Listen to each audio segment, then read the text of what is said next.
Just to provide an update regarding the Saugus High School shooting that occurred yesterday.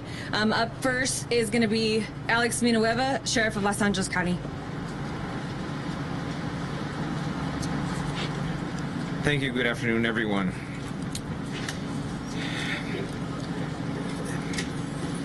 I want to provide you an update of the tragic events from yesterday, and first and foremost, I want to extend my condolences to the families and the victims all involved, and our thoughts and prayers go out to everyone.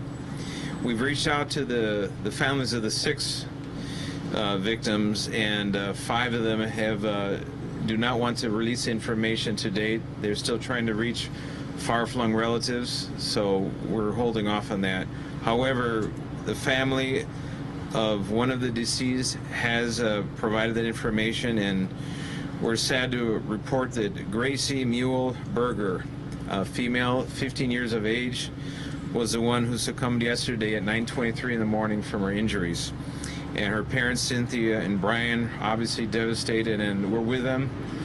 And it's a tough day here in Santa Clarita. So we have, as we have more information on the other victims, we can release that, but to date, we're going to respect their privacy. We're not going to go there. The suspect condition still remains critical and hasn't changed, and for that, we'll hold off.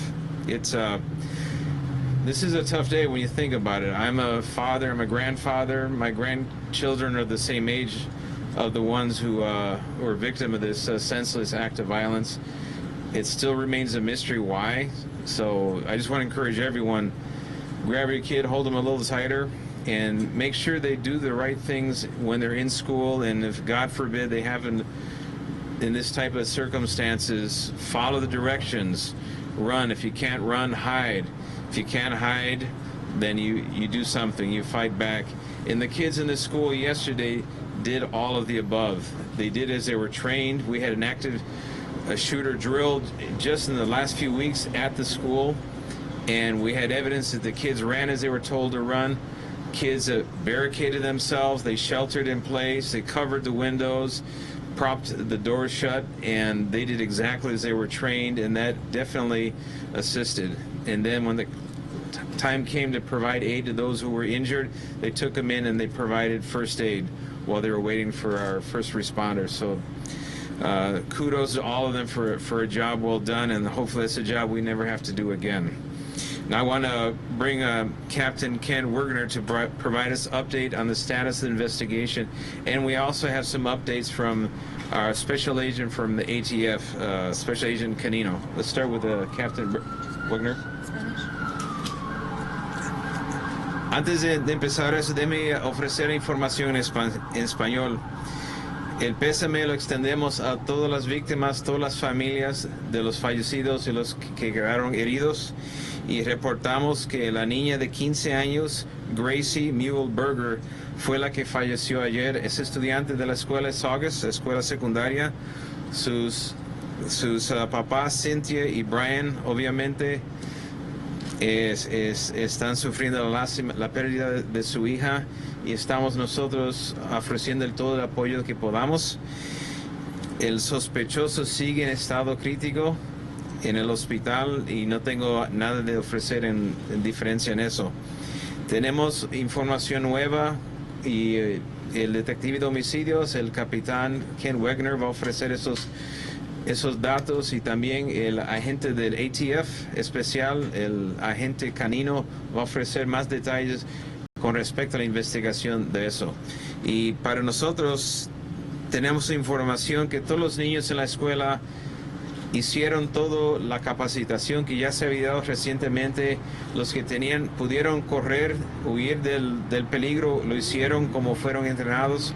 Los que no pudieron huir se enforzaron dentro de las escuelas para prevenir que un sospechoso entrara a la escuela, cubrieron las ventanas con papel para prevenir ver las personas dentro de la clase. Hicieron todo lo que tenían que hacer en su entrenamiento, y es una prueba de que ese tipo de capacitación sirve un propósito muy bueno, y queremos extender las gracias a todos los que hicieron todo lo posible para ayudar a los afectados en esto. Y ahora voy a cambiar al inglés. And let me switch to English now, and Captain Wagner.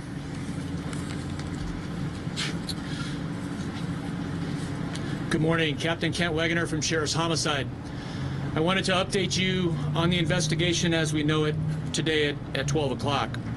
I referred yesterday in the press conference to an Instagram account that we were attempting to verify whether it did or did not belong to the subject in this shooting. After working with Facebook overnight, we have determined that the account was not linked to the subject. The account was subsequently deactivated by Facebook for violation of its Facebook rules. I can't get into at this point where it originated. Suffice it to say that it was out of the country. We continue to work with Facebook to identify any further accounts that may belong to the suspect, and we have search warrants pending on that. To date, we have conducted over 40 interviews, and we have about 6 pending. At this point, after evaluating the information obtained from those interviews and from the various sources and the scenes of our investigation, no motive or rationale has yet been established for the subject's assault. Suffice it to say, we did not find any manifesto, any diary that spelled it out, any suicide note, or any writings which will clearly identify his motive behind this assault. We have conducted, as I said, over 40 interviews. However, I want to reiterate that if there are people out there, students or administrators, people that had information about this subject or the incident yesterday, please call Sheriff's Homicide at 323-890-5500 so that we can arrange an interview with you and we can learn what you know. The firearm used in this assault is currently at the Sheriff's Crime Lab. We will be collaborating with agents from the ATF to research and analyze that weapon as well as its origin. The main crime scene where the assault occurred in the quad at Saugus High School has been processed. All evidence has been collected and documented. In fact, a 3D scan was performed this morning to document the entire crime scene, and it has just been cleaned by a cleaning company and released back to the school district so that it can be occupied. I understand that school is canceled for the day, so hopefully somebody from the school district can talk about future plans for next week. And that's all I have right now, and I'd like to introduce somebody from the ATF to comment. Sheriff, thank you. Thank you, Captain. My name is Carlos Canino. I'm the Special Agent in charge of the ATF Los Angeles Field Division. I just want to briefly discuss what ATF's role in these types of incidents are, what we did yesterday to assist our partners at the Sheriff's Office, and where we're at now. So ATF's role in these types of incidents is to assist a local jurisdiction in ascertaining where weapons, or the weapon in this case, originated from. We do that in any of these mass shootings or school shootings. That's ATF's primary role in these types of incidents. What we did yesterday was agents responded immediately to the scene. Some of our agents integrated with sheriff's deputies and trying to locate a suspect, and we integrated with the homicide unit in trying to identify the origins of that firearm. ATF traced 6 firearms, which all have been accounted for. We have provided that information to the Sheriff's Office.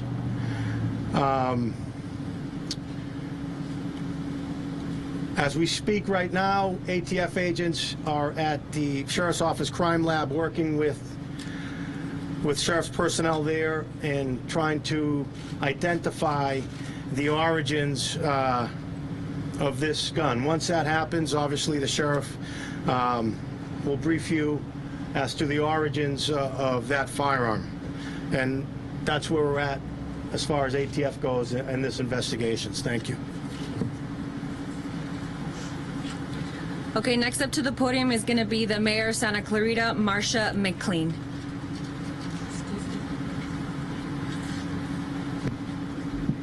Hi, good afternoon. This morning, as we all woke up, we all felt that it is now a reality in our city as to what happened. I want to acknowledge the bravery of the students of Saugus High School who went through this and those that came to their aid.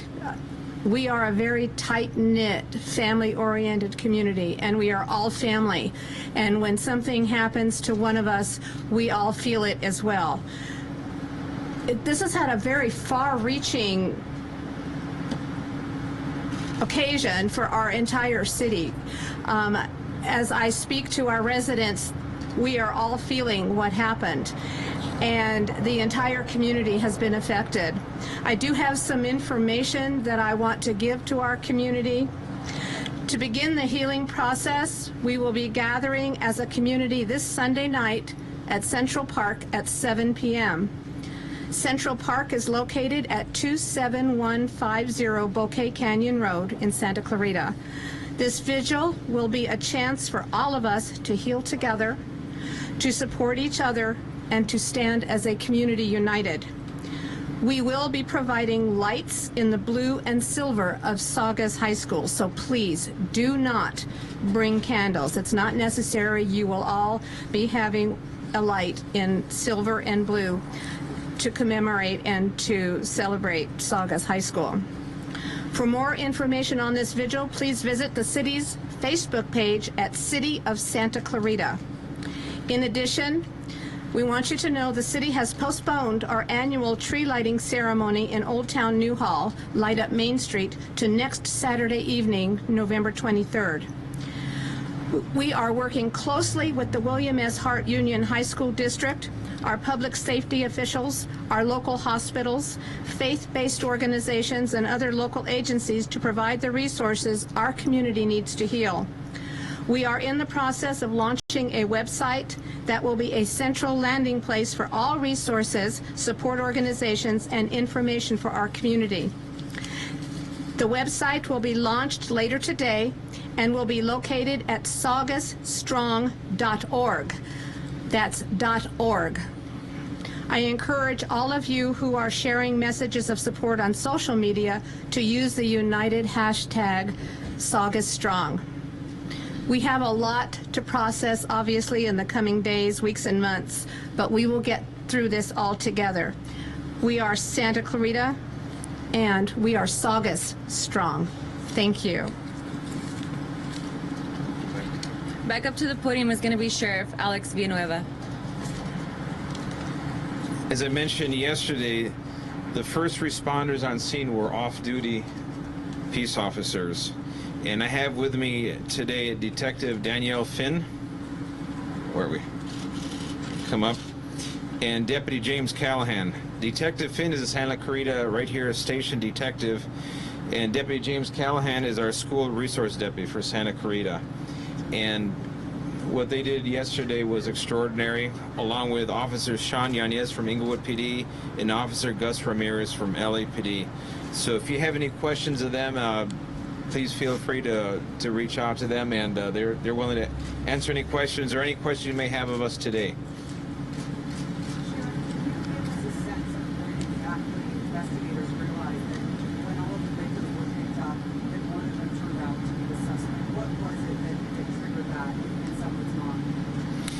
That was, I was getting information from the site, from the hospitals, and from the investigators on scene, because we had eyewitnesses at the shooting, and we also had the description and from the video. Once they reviewed the video, we matched the video with the individuals in the hospital, and then that's we were able to determine that was our suspect. And we wanted to, as soon as we wanted that information out, we got it out because we didn't want panic to continue spreading, because we already had a suspect in custody. How quickly were investigators able to see that surveillance video to be able to put this all together? Within a half an hour. Sheriff, we've been told that the shooter shot his ex-girlfriend and her best friend, and that the boys were not specifically targeted. Can you confirm that? No, that is not accurate. As far as we know, that the actual targets were at random. There's no relationship that we can tell from the suspect and the victims. Was this a planned attack? Any evidence of how long it See, was there any evidence that he's been planning this for a while, or it seems like a planned attack? A certain amount of bullets. What details is that? we know it was a planned attack. It was deliberate. He knew how many rounds he had, for example. However, the details, we don't have that yet, or the motive, we don't have it yet. We're still going through all of the evidence that we've gathered from the multiple sources. Y en español, con las redes sociales, no hemos determinado una causa, un motivo para este ataque.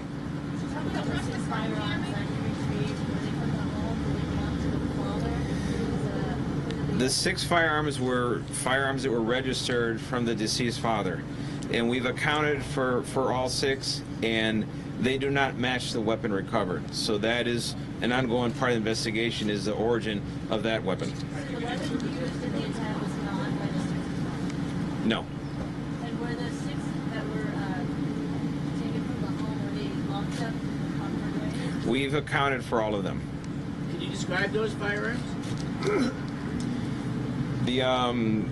I'll leave that up to the investigators, and once we have all the information, we've done an analysis of the firearm recovery, we'll be able to give all those details. Is there Valencia High School is warning their students and parents that there are threats against that high school on Monday? Are you aware of that? We've, unfortunately, anytime there's an incident like this, there's copycat threats that are posted online, and we have an obligation to do a thorough assessment of every single threat available, and that is an ongoing process. So if one pops up here or there, it's not surprising, but we'll make sure that we do a thorough investigation, we vet the source, and if there's any actionable knowledge we can derive from that, then we will act on that.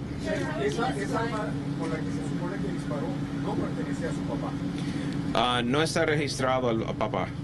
How would you describe the skill level of the shooting of the Well, in 16 seconds, he cleared a malfunction and was able to shoot 5 people and himself, so he seemed very familiar with firing the weapon. How many rounds did he fire off? Did he It appears that he hit just about every with 1 round at least. That is still part of the investigation. We're trying to ascertain that.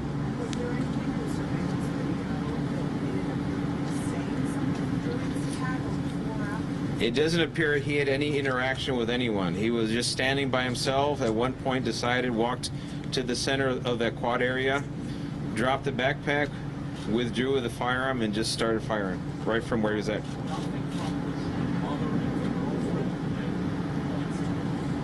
Nothing at this time. It still remains a mystery. Something changed in his life recently? Slipping of his grades and a breakup? We're going through all of that information, but to date, nothing has jumped out that we have an oh my God moment. I think we got it. Nothing yet. How's that? That'll be part of the process, yes. Is he still in, as you said, in critical condition? Is he expected to survive? He's in critical condition, and that's about all we know for now. Sheriff, does it appear that the mother was aware her son had access to these firearms? And second, to know how the suspect got to school yesterday? The suspect was dropped off at school by his mother. And was she aware that he had access to a gun, so he was bringing a handgun? Not to my knowledge. So she didn't think he had access to guns in the house? And not to my knowledge. Were they hidden in the house, or how are they secured?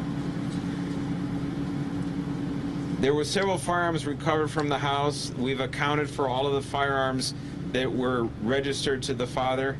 Beyond that, we're going to have to go through and finish the investigation to account for all of the firearms and match them up with the source and the relationship with the weapon that we recovered at the scene. So he only had one weapon with him in the school. We have a total of 7 weapons. 6 from the house and 1 from There were several firearms recovered from the house. However, they are not the ones that were registered to the father. Is the suspect, who are they registered to? Some of these firearms were not registered at all. Is the suspect on life support? In critical condition, yes. Sheriff, can you confirm that husband may be presenting or According to state law, the Welfare Institution codes, we do not release the names of minors. That is state law. We're going to take 3 more questions. No, he did not. How did you know that it was planned?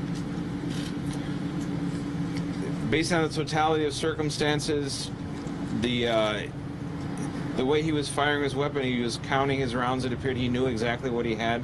And bringing that weapon on campus to begin with, and it wasn't a spur-of-the-moment act. Did anyone report him saying anything? Huh? Him saying anything prior to No, He said nothing. nothing. How many rounds were fired, Sheriff? Approximately 6 rounds. Sheriff, may we hear from the first responders? Yes. Yes. Come on.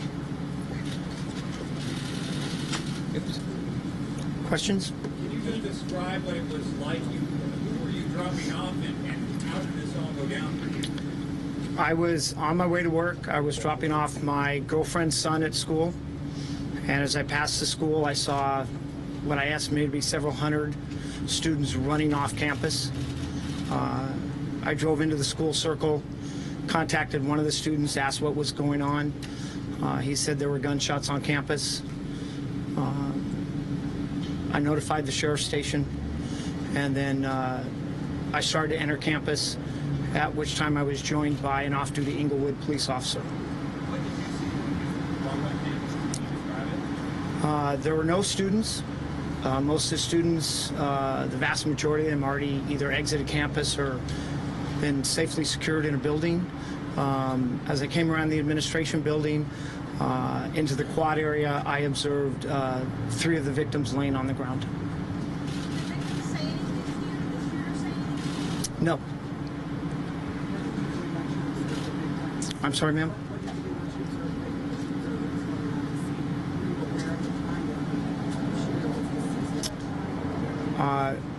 I wasn't aware of who the shooter was at that time. Myself and the Inglewood officer and then an additional off-duty LAPD officer joined us along with the school administrator, and we began to give medical aid to all 3 of the victims until the arrival of the fire department. Were you the first one to reach the victims? Yes, sir, I was. Did you realize that one of them was a shooter? There were suspicions, but there was nothing conclusive at that time. Did you see the gun on the ground? Yes.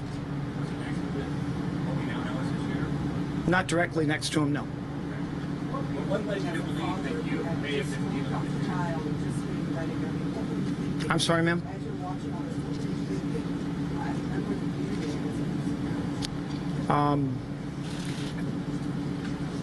I'll be honest, my main concern then was securing the scene, treating the victims, and trying to make sure there wasn't an additional shooter on campus. Did you try and help the victims medically? Yes, we did. Can you explain how that went? I had one of the administrators, prior to being a detective, I was a school resource deputy at Valencia High School, so I'm aware they have medical aid bags. So I had him retrieve the medical aid bags from the main office. He brought them out, and we started assessing their wounds and trying to pack the wounds and stabilize them. Were any of them speaking at all? No.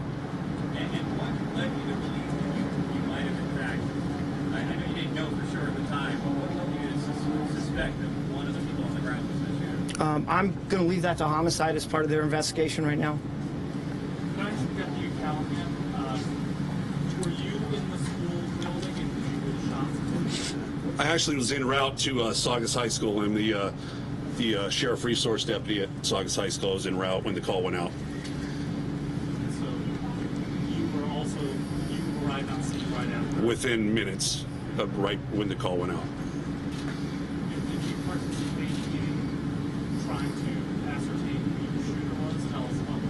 Yeah, I immediately entered the school, contacted Deputy Finn, and saw 3 gunshot victims on the ground.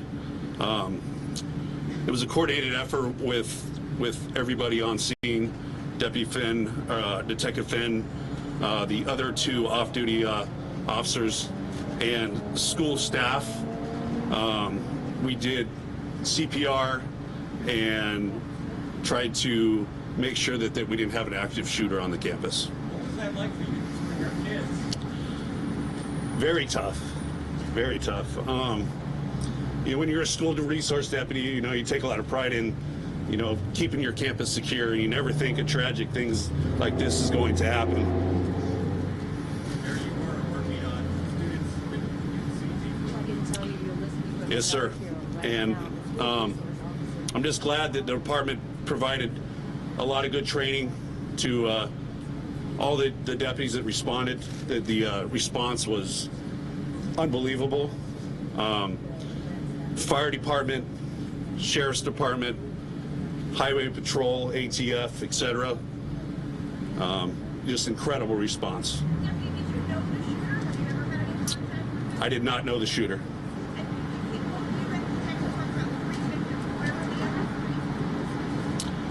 The other 2 I know had already ran to classrooms. I don't know where the 3rd one went.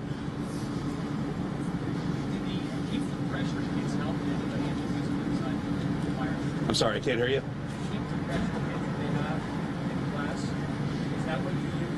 Yeah, I think they came out of the administration building. Yes, sir. Did they help? Well, I mean, having those supplies on hand was definitely a plus. And the other thing is we had just done training, like the sheriff had said, and I think the kids did a great job, did everything we trained them to do. Deputy, the 3 who were down and tried to assist, were they all together? Yeah, they were within close proximity of each other. Yes, sir. All right, we're going to conclude this press conference. Thank you for coming. Can you spell the names of the deputy detectives? The detective is Dan Finn, F-I-N-N, and the deputy is James Callahan, C-A-L-L-A-H-A-N. Sheriff.